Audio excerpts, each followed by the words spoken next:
మహబూబ్ నగర్ జిల్లాలో కూడా ఏదైతే మొదటిసారి కూడా మహిళా సంఘాలకు సంబంధించిన కూడా ఏదైతే ఆర్పీలకు కూడా సిస్టమ్ ఏదైతే కంప్యూటర్ ట్రైనింగ్ ఎన్నికే ఈరోజు మహబూబ్ నగర్ పట్టణంలోని ఏదైతే నగరపాలిక సంస్థలో మెప్నా ఆఫీసులో కూడా ఈరోజు ప్రారంభించడం జరిగింది. ప్రస్తుతం మనం అదే ప్రాంతాల్లో ఉన్నాం. ఏదైతే మహిళలకు సంబంధించిన ఏదైతే మహిళా సంఘాలకు ఆర్పీలు అలాగే వాళ్ళు ఏదైతే మెయిన్ వాళ్ళ రాసుకునే విధంగా కాకుండా ఏదైతే నాగరికత పెరిగిన నేపథ్యంలో కూడా సిస్టమ్స్ కంప్యూటర్లో ట్రైనింగ్ తీసుకొని ఇక్కడనే ప్రతి మహిళా సంఘాల గ్రూపులకు సంబంధించిన ఏవి లావాదేవీలు ఉంటావో ఆ లావాదేవీలకు సంబంధించిన కూడా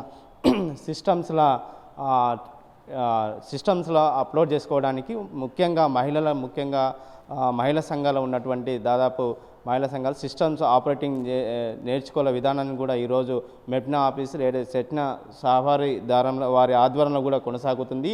ఇదే అంశం పైన మెప్నా వాళ్ళు ఉన్నారు, వారిని అడిగే ప్రయత్నం చేద్దాం. మేడం చెప్పండి, మహిళా సంఘాలకు ఎలాంటి ట్రైనింగ్ ఇవ్వబోతున్నారు, అసలు ఈ ఆలోచన ఎందుకు వచ్చింది? నమస్కారం అండి. మాకు మన ఎమ్మెల్యే సార్ గారు శ్రీనివాస్ రెడ్డి సార్ గారు మొదటిసారి మా మహిళలకు ట్రైనింగ్ ఇవ్వాలనే ఆలోచన సార్కు రావడం చాలా చాలా గ్రేట్ అండి. స్టేట్ మొత్తంలో కూడా ఎక్కడ కూడా మెప్మా మహిళలకు మన రీసోర్స్ పర్సన్స్కి ఎక్కడ కూడా ట్రైనింగ్ ఇవ్వలేదు కంప్యూటర్ పైన. మొదటిసారి మన తెలంగాణలో మహబూబ్ నగర్లో మన మెప్మా ఆర్పీలకు ట్రైనింగ్ శిక్షణ ఇస్తూ ఉన్నారు కంప్యూటర్స్ పైన. దీని ద్వారా మన రీసోర్స్ పర్సన్స్ కూడా ట్రైనింగ్ చేసి వాళ్ళ నైపుణ్యాన్ని పెంపొందించుకుంటారు. మహిళా సంఘాలకు సంబంధించిన బుక్స్ రాయడం కావచ్చు, వాళ్ళ అకౌంట్స్ చూడడం కావచ్చు, ఇవన్నీ మాన్యువల్గా ఉన్నాయి ఇంతవరకు అయితే.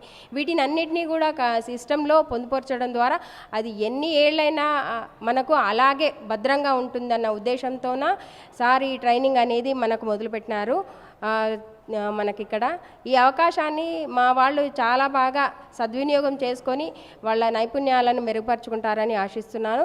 ఇంకో విధంగా చూడాలంటే వాళ్ళ స్వయం ఉపాధికి కూడా ఈ ట్రైనింగ్ ఉపయోగపడుతుందని అనుకుంటున్నాను. ఎందుకనగా ఎక్కడ పోయినా కూడా ఇప్పుడు ఏ కంపెనీకి పోయినా ఏ ఆఫీస్కి వెళ్ళినా కూడా కంప్యూటర్ ట్రైనింగ్ లేనిది, కంప్యూటర్ సర్టిఫికేట్ లేనిది ఎవరు కూడా జాబ్ ఇవ్వడం లేదు.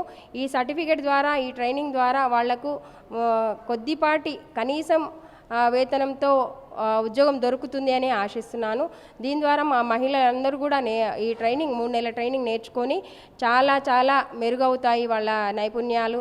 తర్వాత మా వాళ్లకు చాలా ఉపయోగపడుతుంది అని ఆశిస్తున్నాను. ఈ అవకాశం ఇచ్చినటువంటి మన ఎమ్మెల్యే గారికి మరియు మన గవర్నమెంట్కు, తర్వాత మన సీఎం గారికి చాలా చాలా ధన్యవాదాలండి. ముఖ్యంగా అంటే మహిళా సంఘాలంటే మెయిన్గా బుక్లో రాసుకునేది ఉంటుంది. చాలా విధంగా లెక్కలు కూడా తప్పతడకలు ఉంటుంది, కొన్ని అక్రమాలు కూడా పాల్పడేవి. ఈ సిస్టమ్, ఈ కంప్యూటర్ నాగరికత సిస్టమ్ నేర్చుకున్న తర్వాత ఈ తప్పులు తడక అక్రమాలకు అరికట్టవచ్చు అనుకుంటారా? ఇంతవరకు తప్పులు తడకానికి కాదు సార్, మెయిన్గా మన వాళ్ళు చిన్న పొరపాట్లు అయితే జరుగుతుంటాయి. ఆ పొరపాట్లకు కూడా మనం ఇప్పుడు ఈ సిస్టమ్ నేర్చుకోవడం ద్వారా వీటినన్నిటిని ఆన్లైన్ చేయడం ద్వారా చెక్ పెట్టవచ్చు. దీని ద్వారా ఏమవుతుంది అంటే ట్రాన్స్పరెంటీ ఉంటుంది. అంటే ప్రతిదీ కూడా లెక్క అనా పైసలతో సహా మనము అందులో పొందుపరిచి ఎవరు ఎప్పుడు ఎక్కడ ఏ లెక్క అడిగినా, ఏ సభ్యురాలు ఎంత అంటే ఆ సంఘంలో చేరినప్పటి నుంచి ఆమె సంఘం నుంచి బయటికి వెళ్ళేదాకా ఆమెకు రావాల్సిన మొత్తము పొదుపులు కావచ్చు, అక్కడ వాళ్ళ వడ్డీలు కావచ్చు, ఏవైనా కావచ్చు, వాళ్ళకి సంబంధించినవన్నీ కూడా దీనిలో పొందుపరుస్తారు. దీని ద్వారా కొన్ని మనము ఎక్కడ కూడా తప్పులు జరగకుండా కూడా చూసుకోవచ్చు. అదే ఇదే అంశం పైన అయితే సిస్టమ్ ఆపరేటింగ్ ఏవైతే మహిళా సంఘాలకు నేర్పిస్తున్న నిపుణురాలు ఉన్నారో వారిని అడిగే ప్రయత్నం చేద్దాం. మేడం, ఈ కంప్యూటర్ శిక్షణ వాళ్ళకి ఏమి ఇవ్వబోతున్నారు, ఎంతమందికి ట్రైనింగ్ ఇవ్వబోతున్నారు? మొత్తం టోటల్గా 80 మంది సార్. అయితే ఎంఎస్ ఆఫీస్ మొత్తం topics MS word, MS Excel, MS power point, MS access టోటల్గా వాళ్ళకి నేర్పించడం జరుగుతుంది. 2 గ్రూప్స్గా డివైడ్ చేస్తాం. 80 మంది కాబట్టి చాలా మంది ఉంటారు కాబట్టి ఎవరికి ఎక్స్ప్లెనేషన్ చేయలేము. మార్నింగ్ సెక్షన్ ఒక 40 మెంబర్స్, ఆఫ్టర్నూన్ సెక్షన్ ఒక 40 మెంబర్స్ డివైడ్ చేస్తాము. వాళ్ళకు థియరీ చెప్తాము, ప్రాక్టికల్ చెప్తాము. ఆఫ్టర్నూన్కి మార్నింగ్కి మంచిగా ప్రాక్టీస్ చేయిస్తాము. వాళ్ళకి ఈజీ మెథడ్లో వాళ్ళకి అర్థమయ్యే విధంగా చెప్తాను. ఏ ప్రాబ్లం లేకుండా, ఏం లేకుండా వాళ్ళకి మంచిగా అర్థమయ్యేటట్టు చేసుకొని. ఎందుకంటే ఇది ఫస్ట్ టైం వాళ్ళు నేర్చుకోవడం కూడా. ఇప్పటి వరకు ఎవరు మన ప్రభుత్వంలో పెట్టుకుని ఉంటారు. ఎమ్మెల్యే సార్ కాబట్టి మహిళలు తన కాళ్ళ మీద తాను నిలబడాలని చేయడం ఇది చాలా మంచి అవకాశము, గ్రేట్ కూడా. అంటే ఎమ్మెల్యే సాబ్ ఈ సిస్టమ్ తీసుకురావడం ఎట్లా అనిపిస్తుంది? చాలా సంతోషంగా ఉంది సార్. బాగుంది. నాకు కూడా ఒక మంచి ఎడ్యుకేషన్ బాగుంది. నాకు కూడా సంతోషంగా ఉంది వీళ్ళకి చెప్పడం కూడా. అంటే ముఖ్యంగా మహిళా సంఘాలు అంటే కొంచెం తక్కువ క్లాస్ చదివిన వాళ్ళు ఉంటారు. మెయిన్గా ఈ సిస్టమ్ కొంచెం అర్థం కాని పరిస్థితి ఉంటుంది.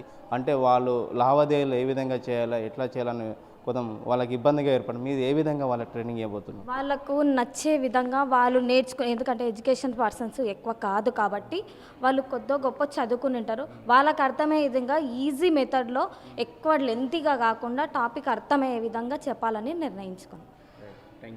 రైట్. మొత్తం మీద కూడా మహిళా సంఘాలకు సంబంధించింది అయితే ఆర్పీలు ఉంటారో వాళ్ళకు ట్రైనింగ్ మహబూబ్నగర్ పట్టణంలో మొదటిసారిగా ఈ ట్రైనింగ్ ఇస్తున్నారు. ఇక్కడ దాదాపు 80 మంది దాకా మహిళా సంఘాల ఆర్పీలకు సంబంధించిన వాళ్ళకు ట్రైనింగ్ ఇస్తున్నారు. అయితే వాళ్ళు మహిళా సంఘాలు చేసేటువంటి ఏదైతే బుక్ ఏదైతే మహిళా సంఘాల్లో వాళ్ళ లావాదేవీలకు సంబంధించిన కూడా ఇంతకుముందు మెయిన్ వాళ్ళ బుక్కులో రికార్డులు రాసేవారు. ఇప్పుడు కొత్తగా తెలంగాణ రాష్ట్రంలో మొదటిసారిగా మహబూబ్నగర్ పట్టణంలో స్థానిక ఎమ్మెల్యే ఎన్ఎన్ శ్రీనివాసరెడ్డి ఖచ్చితంగా నాగరికత పెరిగిన నేపథ్యంలో ఖచ్చితంగా సిస్టమ్స్ అలవాటు కావాలి, సిస్టమ్స్ నేర్చుకోవాలని మహిళా సంఘాలని చెప్పి వాళ్ళకు తీసుకొచ్చారు. దాదాపు ఇప్పుడు 80 మందికి ట్రైనింగ్ జరుగుతుంది. ఈ ట్రైనింగ్ 3 నెలల పాటు ఉంటుందని చెప్పి స్థానికులు తెలియజేసిన పరిస్థితి కనిపిస్తుంది. వీడియో జర్నలిస్ట్ నర్సింగ్రెడ్డితో రామకొండ ఆర్టీ, మహబూబ్నగర్. ఇండియా పాకిస్తాన్ ఉద్రిక్తతలపై లేటెస్ట్ అప్డేట్స్ కోసం డౌన్లోడ్ చేసుకోండి RTV లైవ్ యాప్.